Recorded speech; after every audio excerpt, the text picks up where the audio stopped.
రాజస్థాన్లో క్యాంపెయిన్ చేస్తూ నరేంద్ర మోడీ సోనియా గాంధీ పైన పరోక్షంగా వ్యాఖ్య చేశారు. లోక్సభ ఎన్నికల్లో గెలవచాత కాని వారు ఫీల్డ్ వదిలేసి రాజస్థాన్ నుంచి రాజ్యసభకు పోతున్నారంటూ కామెంట్ చేశారు. రాజస్థాన్ నుంచి ఇటీవల రాజ్యసభకు ఎన్నికైంది సోనియా గాంధీ. రాయ్బరేలీ నుంచి 20 ఏళ్ల పాటు ఆమె రిప్రజెంట్ చేశారు. అంతకుముందు అమేథీ రిప్రజెంట్ చేశారు. ఇప్పుడు ఆమె లోక్సభ ప్రత్యక్ష ఎన్నికలను దూరంగా ఉన్నారు. రాజ్యసభకు రాజస్థాన్ నుంచి గెలిచారు. సో మోడీ ఆరోపణ ఏంటంటే రాజస్థాన్ నుంచి కాంగ్రెస్ వాళ్ళు మొదటి నుంచి కూడా బయటి వాళ్ళు తీసుకొచ్చి పెడతారు, వీళ్ళు రాజస్థాన్ గురించి పార్లమెంట్లో మాట్లాడరు.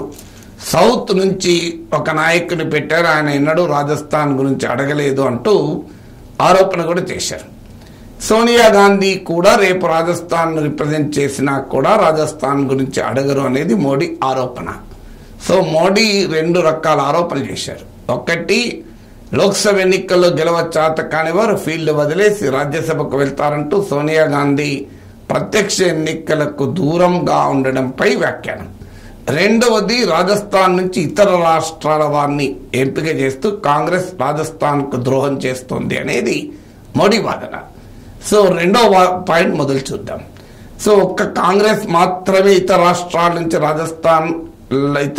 నుంచి తీసుకొచ్చే రాజ్యసభ పంపిస్తోందా?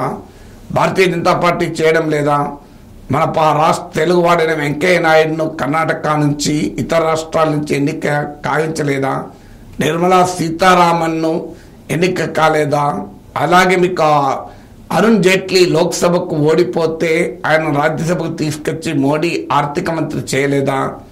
సో మోడీ కూడా ఇదే పని చేశాడు కదా, మరి ఫీల్డ్ వదిలేసి ఓడిపోయిన వాళ్ళని తీసుకొచ్చి మంత్రులుగా కీలకమైన ఆర్థిక మంత్రిత్వ శాఖ ఇచ్చారు. సో అలాగే ఇప్పుడు నిర్మలా సీతారామన్ ఆమె లోక్సభకు ఎక్కడి నుంచి పోటీ చేశారు? ఇటీవల ఆమెను అడిగితే నా డబ్బులు లేవని కూడా వ్యాఖ్యానించారు. మరి నిర్మలా సీతారామన్ కేంద్రంలో రక్షణ మంత్రిగా ఆర్థిక మంత్రిగా ఉన్నారు. కనీసం సోనియా గాంధీ అయినా 5 సార్లు ఎన్నికయ్యారు. మరి నిర్మలా సీతారామన్ ఒక్కసారి కూడా ప్రజల్ని ప్రత్యక్ష ఎన్నికల్లో ఫేస్ కాలేదు కదా.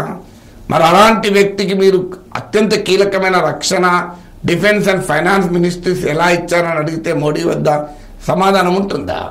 సో అందువల్ల వీరొక్కడే కాదు, ఇప్పుడు ఆంధ్రప్రదేశ్ నుంచి మా కేంద్ర మంత్రి రిప్రజెంట్ చేశారు కదా బీజేపీ నుంచి.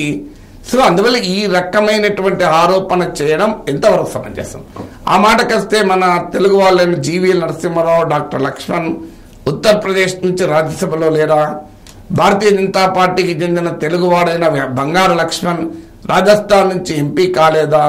ఇవన్నీ ఎవరికి తెలియదా? సో ఇవన్నీ ఇన్ని ఉదాహరణలు ఉండగా కాంగ్రెస్ పార్టీ పైనే ప్రత్యేకంగా విమర్శ చేస్తే అది ఏ రకంగా సమంజసం? కాంగ్రెస్ పార్టీ చేస్తుంది, బీజేపీ చేస్తుంది, జాతీయ పార్టీలన్నింటిలో ఈ ధోరణి ఉంది.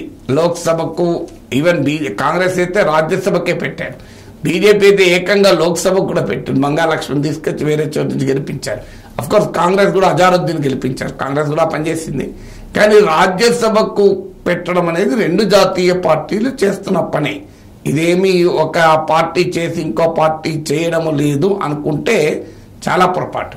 కానీ మోడీకి భారతీయ జనతా పార్టీ చేసింది కనబడలేదు, కాంగ్రెస్ చేసింది మాత్రమే కనిపించింది. ఇక సోనియా గాంధీ గురించి వ్యాఖ్యానించడం మరీ అన్యాయం. ఆమె ప్రత్యక్ష ఎన్నికల నుంచి ఎందుకు దూరం అయ్యారో, ఆమె లాస్ట్ ఎలక్షన్లో కూడా గెలిచారు రాయ్బరేలీ నుంచి. అందరికీ తెలుసు ఆమె క్యాన్సర్తో బాధపడుతోంది, ఆమె అనారోగ్యంగా ఉంది. అలాంటి పరిస్థితుల్లో ఆమె లోక్సభ ఎన్నికల్లో పోటీ చేసి 5 ఏళ్ల పాటు ప్రజలకు ప్రత్యక్షంగా ప్రాతినిధ్యం ఇవ్వడం చాలా కష్టం. సో మానవీయ కోణం నుంచే ఆలోచించాలి కదా. క్యాన్సర్తో చాలా గత కొన్నేళ్లుగా ఫైట్ చేస్తూ తీవ్రమైన అనారోగ్యంతో ఉన్న ఒక వ్యక్తి ఆ లోక్సభ ఎన్నికల్లో పోటీ చేయకపోతే ఫీల్డ్ వదిలేసి పారిపోయి రాజ్యసభకు వస్తున్నారు అని అనడం న్యాయమని మీరే ఆలోచించండి. సోనియా గాంధీ కావచ్చు, ఇంకెవరైనా కావచ్చు, రాజకీయాల్లో మనం మానవీయ కోణం ఉండాలి, హ్యూమన్ టచ్ ఉండాలి. సోనియా గాంధీ, రాహుల్ గాంధీ వాయనాడుకు వెళ్ళి పోటీ చేయడాన్ని నేనే ప్రశ్నించాను. సో ఆ మాట అడిగితే తప్పలేదు.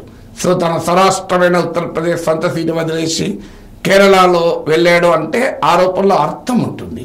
కానీ సోనియా గాంధీ అనారోగ్యంతో ఆమె లోక్సభ ఎన్నికలకు దూరమై రాజ్యసభకు పోటీ చేస్తే అనారోగ్యంగా ఉన్నా కూడా ప్రత్యక్ష ఎన్నికల్లో పోటీ చేయలేదని విమర్శిస్తే అది ఏ రకంగా న్యాయం అవుతుంది?